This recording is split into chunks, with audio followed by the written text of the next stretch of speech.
함께 봉독하실 하나님의 말씀은요, 예레미야 33장 14절부터 26절인데 22절까지 말씀을 함께 봉독하십시다. 여호와의 말씀이니라. 보라, 내가 이스라엘 집과 유다 집에 대하여 일러준 선한 말을 성취할 날이 이르리라. 그날 그때에 내가 다윗에게서 한 공의로운 가지가 나게 하리니 그가 이 땅에 정의와 공의를 실행할 것이라. 그날에 유다가 구원을 받겠고 예루살렘이 안전히 살 것이며 이 성은 여호와는 우리의 의라 이름을 얻으리라. 여호와께서 이와 같이 말씀하시니라.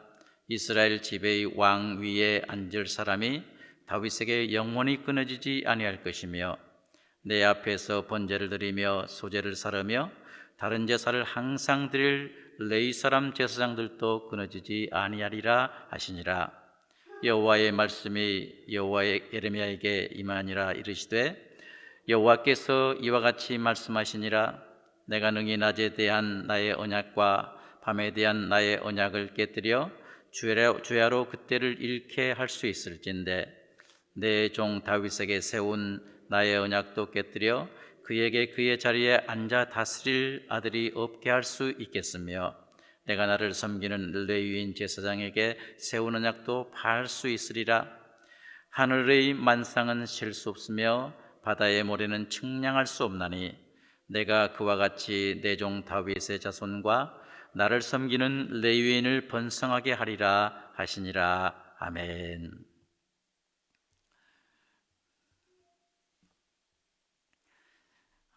오늘 우리가 읽은 이 본문은 선지자 예레미야의 유다의 영원한 회복에 대한 그러한 선포라고 할 수가 있습니다. 본문 14절을 다시 한번 보십시오. 제가 한번 읽겠습니다. 여호와의 말씀이니라. 보라, 내가 이스라엘 집과 유다 집에 대하여 일러준 선한 말을 성취할 날이 이르리라 라고 선지자 예레미야는 지금 말씀하고 있습니다. 여기 있는 선한 말은요, 아름답게 언급된 사실, 또 기분 좋게 이 언급된 사실, 이익이 되도록 언급된 사실이라는 의미가 있습니다. 다시 말해서 우리 사람들에게 아름답게 하고요, 또 기분 좋게 하고요, 이익이 되도록 이미 언급된 사실이라는 그러한 의미입니다. 이 선한 말, 이 말은요, 다른 말로 말해서 새 언약이다라는 이 말과 같은 의미라고 할 수가 있습니다. 새 언약입니다. 지금 유다는 바벨론의 그 침공으로 인해서 예루살렘이 지금 함락되어 있는 그러한 상황입니다. 그리고 참다운 하나님의 말씀을 선포하고 있는 선지자 예레미야는 지금 유다 궁중 안에 있는 시위대 뜰에 갇혀 있는 그러한 상황입니다. 그뿐 아니라 이런 상황에서 성 안에 갇혀 있는 그 유다 백성들은요, 이러한 국난의 위기를 극복하겠다라는 이러한 의지를 가지고 자신들의 가지고 있는 그 가옥들을 부시고 또한 유다의 그 왕궁을 헐어서 방호벽을 구축했습니다. 그리고 어떡합니까? 지금 자신들을 에워싸고 있는 바벨론 군대와 지금 정면 대치하고 있는 그러한 상황입니다. 그들의 칼을 막아보겠다고 지금 안간힘을 쓰고 있는 그러한 상황이 바로 지금 이 본문의 상황이라고 말씀드릴 수가 있습니다. 그러나 유다 백성들의 이러한 결심과는 상관없이 하나님은 이미 말씀하셨습니다. 이 성에 장차 시체로 가득 쌓이게 될 것이다. 다시 말해서 유다의 패망을 알리는 그러한 말씀입니다. 이미 하나님께서 그렇게 말씀하셨습니다.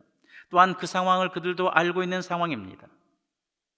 그럼에도 불구하고 지금 현 순간의 이 상황을 극복하기 위해서 지금 바벨론군과 지금 전쟁 상태에서 대치하고 있다, 그 말입니다. 지금 적군과 대치하고 있는 이 유다 백성들의 마음을 한번 생각해 보십시오. 유다는 지금 어떤 상황입니까? 바람 앞에 등불과 같은 상황에 처해 있습니다. 모두가 웃음을 잃어버리고 있습니다. 두렵고 공포 가운데 쌓여 있는 그런 상황입니다.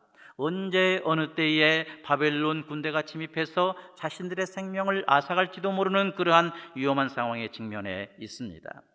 바로 이런 상황에서 하나님은 선지자 예레미야를 통해서 이미 이스라엘 집과 유다 집에 알려준 선한 말을 성취할 날이 이른다 라고 이렇게 선포하게 하신 것입니다. 여기에서 이제 성취할 날이 이르리라라는 이 말은 뭐예요? 언약을 맺을 때 사용하는 그러한 말입니다. 다시 말해서 언약을 맺는다 이 말은 뭐예요? 이러한 상황에 있지만 또한 유다가 지금 패망 직전에 있지만 유다가 범죄한 가운데 있지만 그러나 하나님께서 찾아오셔서 유다와 다시 새로운 언약을 맺으시겠다 라는 그러한 의지를 지금 피력하고 있습니다. 새 언약을 맺으시겠다는 사실을 암시하는 그런 말씀이라고 할 수가 있어요. 그렇다면 하나님께서 반드시 유다 백성들과 이와 같은 새 언약을 맺을 것을 말씀하시는데, 그리고 그것을 반드시 또한 성취하시겠다라고 말씀하시는데, 하나님께서는 지금 선지자 예레미야에게 뭐라고 말씀하고 있습니까? 유다를 아름답게 하고 유다를 기분 좋게 하고 유다에게 이익이 되도록 하는 새 언약을 선포하라라고 이렇게 말씀하고 있습니다. 그러면 하나님께서 성취하시겠다고 하신 이 선한 말씀, 곧 새 언약은 과연 무엇입니까?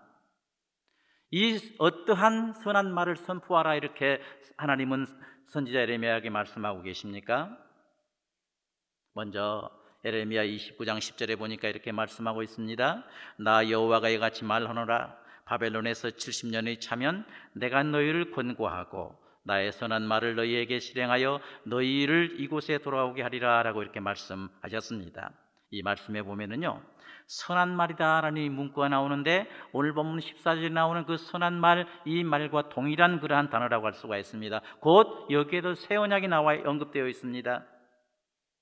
이처럼 하나님은 오늘 본문에서 유다 백성들에게 새 언약을 말씀하시는데, 결국 이 새 언약이 뭡니까? 70년이 지나면 유다를 바벨론의 포로로부터 이렇게 해방시켜서 다시 그들의 사랑하는 이 예루살렘, 이 유다 예루살렘 안으로 다시 이제 인도하겠다, 돌아오게 하겠다라는 그러한 말씀이 바로 이 새 언약이라고 할 수가 있습니다. 유다의 회복을 말씀하는 그러한 말씀입니다.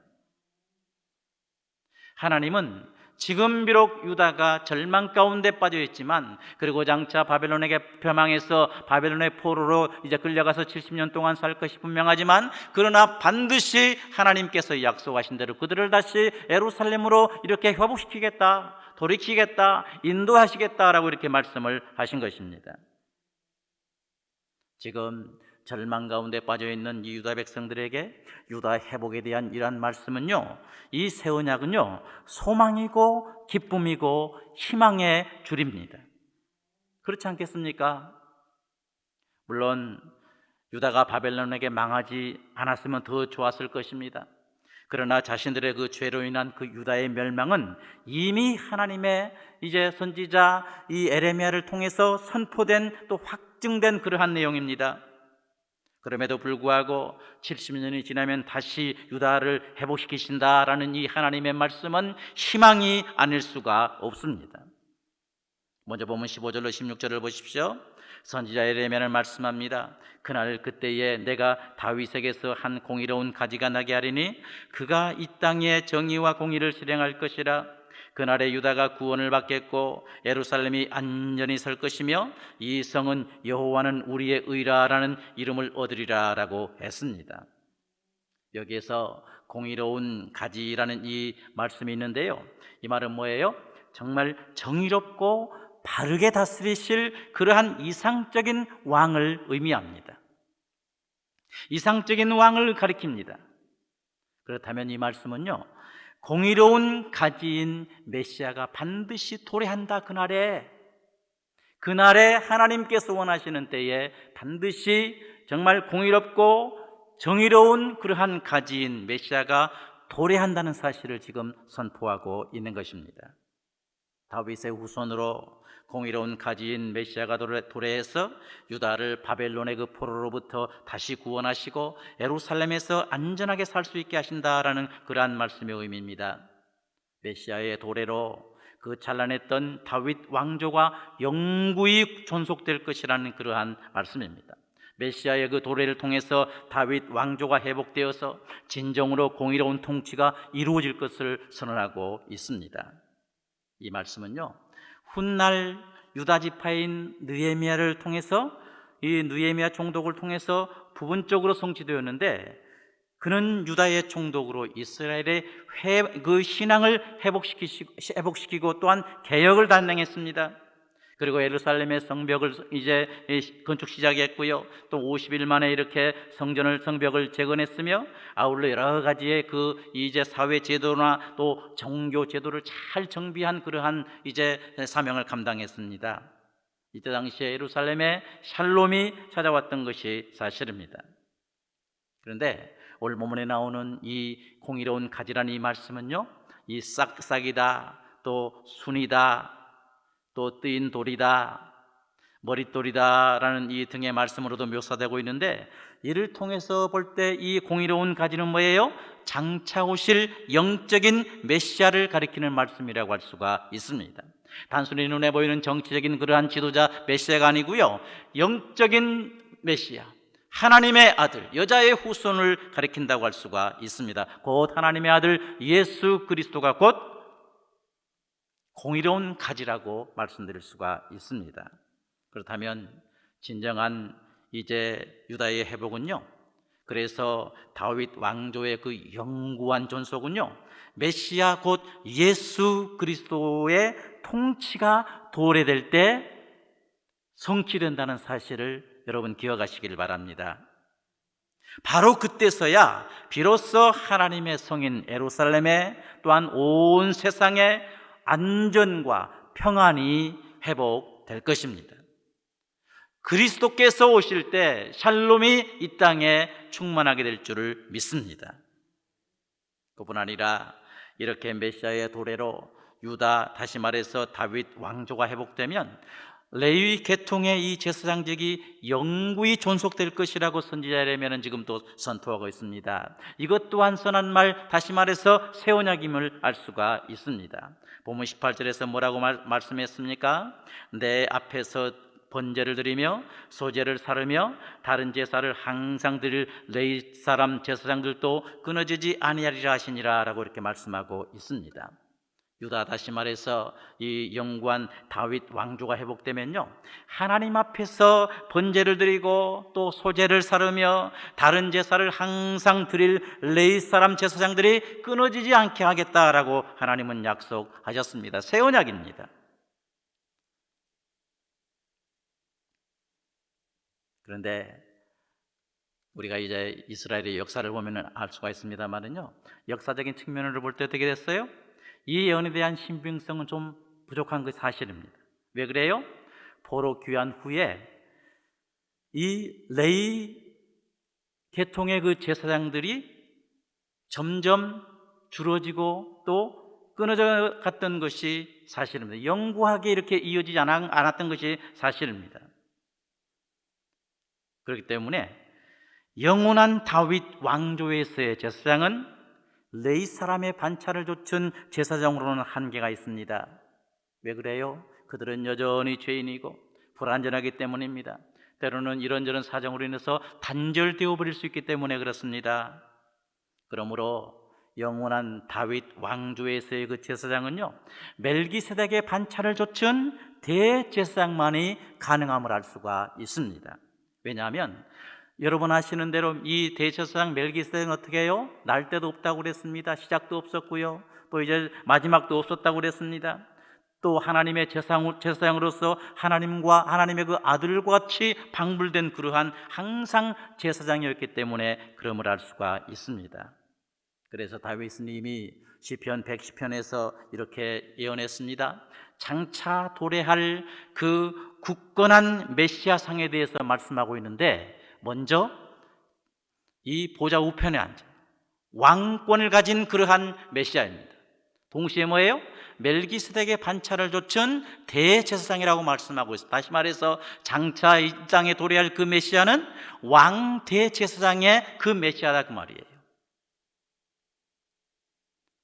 우리가 그리스도 하면은 선지자, 왕, 제사장 이렇게 말하는데요, 왜 우리가 이렇게 메시아 그리스도 하면은 이렇게 세 가지를 통합할 수가 있습니까? 물론 이들이 세움 받을 때 기름 부음을 받기 때문에 이제 메시아는 기름 부음을 받은 자다, 이런 측면에서 왕 메시아 그러면은 왕, 제사장, 선지자 이렇게 말하지만, 결국에는 이 다윗 왕의 이러한 통합적인 개념이 있었기 때문에 우리는 메시아 하면은 제사장, 메시아 하면 왕, 메시아 하면 선지자, 이렇게 통합해서 정의를 낼 수가 있는 것입니다.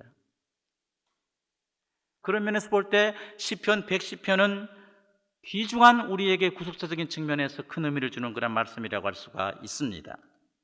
왕 제사장이 바로 진정한 장차 도래할 진정한 메시아 상임을 다윗 왕은 우리에게 말해주고 있습니다. 그렇다면 영원한 다윗 왕조의 제사장은 레위 사람의 반차를 좇은 제사장으로는 감당할 수가 없고, 멜기세덱의 반차를 좇은 영원한 대제사장 예수 그리스도로만 그 직임을 성취할 수가 있는 것입니다. 믿으시길 바랍니다.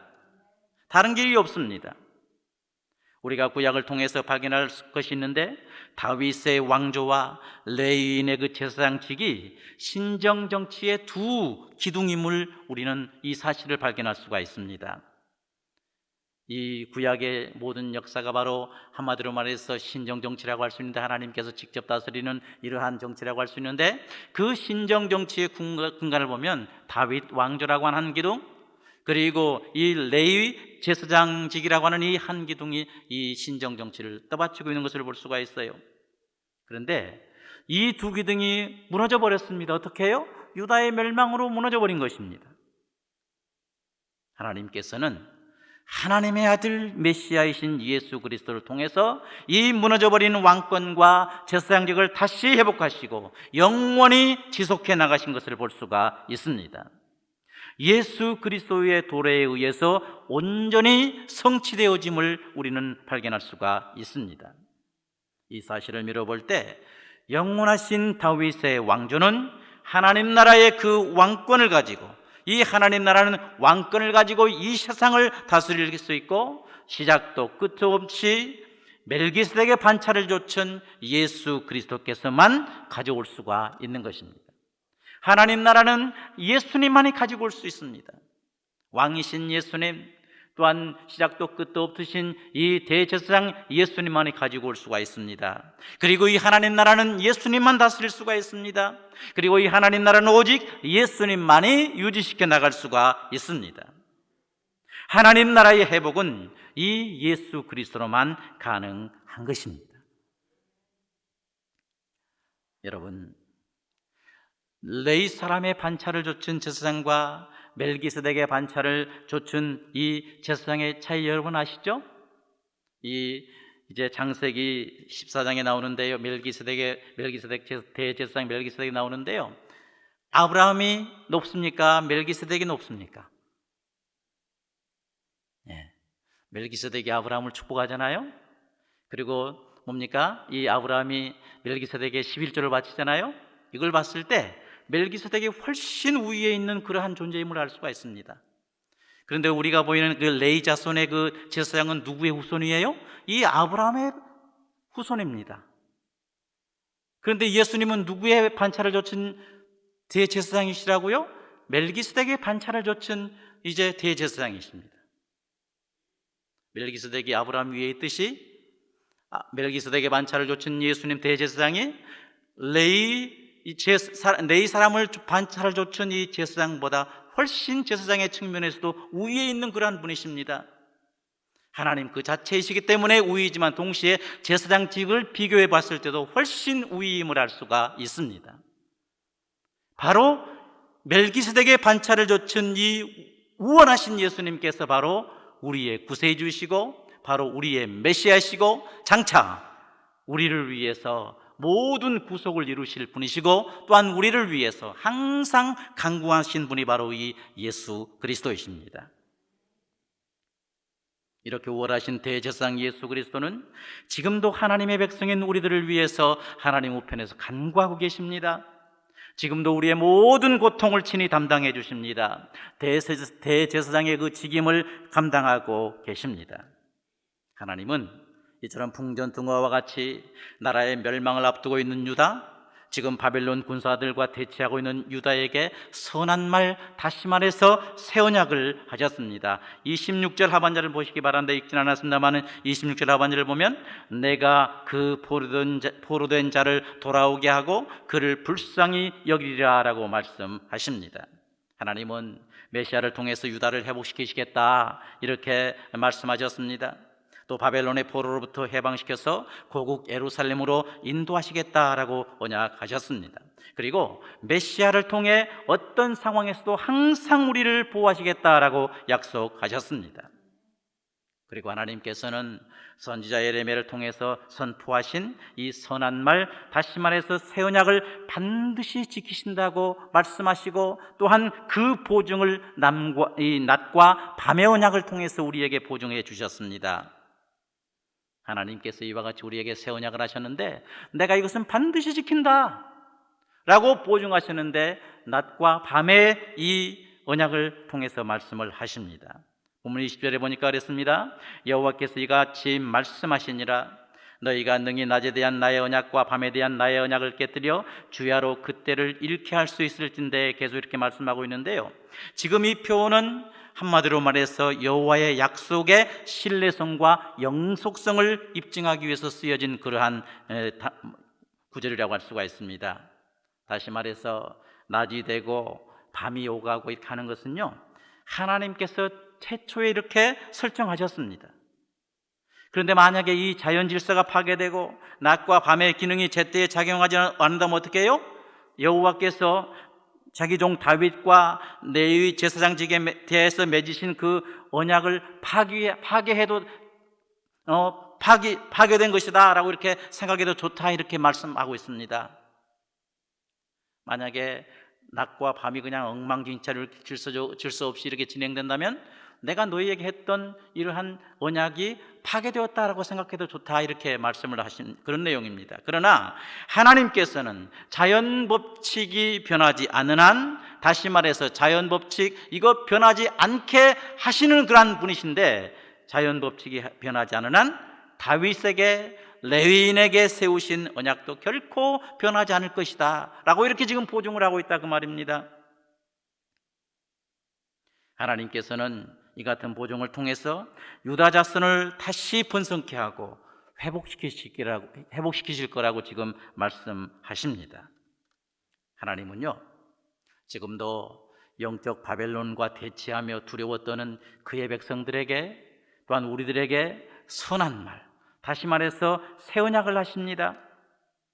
메시아를 통해서 모든 이제 포로로부터 너희를 다시 건져주겠다 라고 이렇게 말씀하십니다. 모든 위험에서 건져낸 너희를 또한 메시아를 통해서 영원한 나라로 드리겠다 라고 이렇게 하나님은 우리에게 말씀하고 계십니다. 약속하고 계십니다. 그렇다면요, 하나님께서 언약하신 이 새 언약, 이 선한 말, 새 언약을 믿고 하나님의 그 날개 아래에서 항상 하나님을 의지하며 살아갈 수 있는 우리 모두가 되시기를 바랍니다. 오직 이 새 언약만 바라보고 살아갈 수 있는 우리 모두가 되시기를 바랍니다. 살아가는 과정에서 어려움이 있고 또한 환난이 있고 두렵고 떨리는 일이 있다고 할지라도 하나님께서 너희를 보호하겠다, 하나님께서 메시아를 통해서 너희를 지켜주겠다 언약하시고 이 언약은 결코 변혁함이 없는데, 그렇다면 이 언약을 믿고 어떤 상황에서도 주님 언약 잡고 주님의 은혜의 날개 아래로 향해 달려나가는 우리 모두가 되시기를 바랍니다. 기억하십시다. 우월하신 대제사장 예수 그리스도는 지금도 하나님의 백성인 우리들을 위해서 하나님 보좌 우편에서 간구하고 계십니다. 우리의 모든 고통을 친히 담당해 주고 계십니다. 대제사장의 직임을 지금도 하나님 보좌 우편에서 우리 위해서 감당하고 계십니다. 우리 예수 그리스도는 멜기세덱의 반차를 조차 대제사장의 사명을 기쁨으로 감당하셨습니다. 그분은 우리의 연약함을 아시고 우리의 모든 허물과 죄를 담당해 주셨습니다. 우리를 모든 환난으로부터 보호해 주셨습니다. 우리 위해서 항상 하나님 앞에서 중보기도 해 주셨습니다. 양과 같은 우리들, 갈 바를 알지 모르는 우리를 위해서 생명의 길로 인도해 주셨습니다.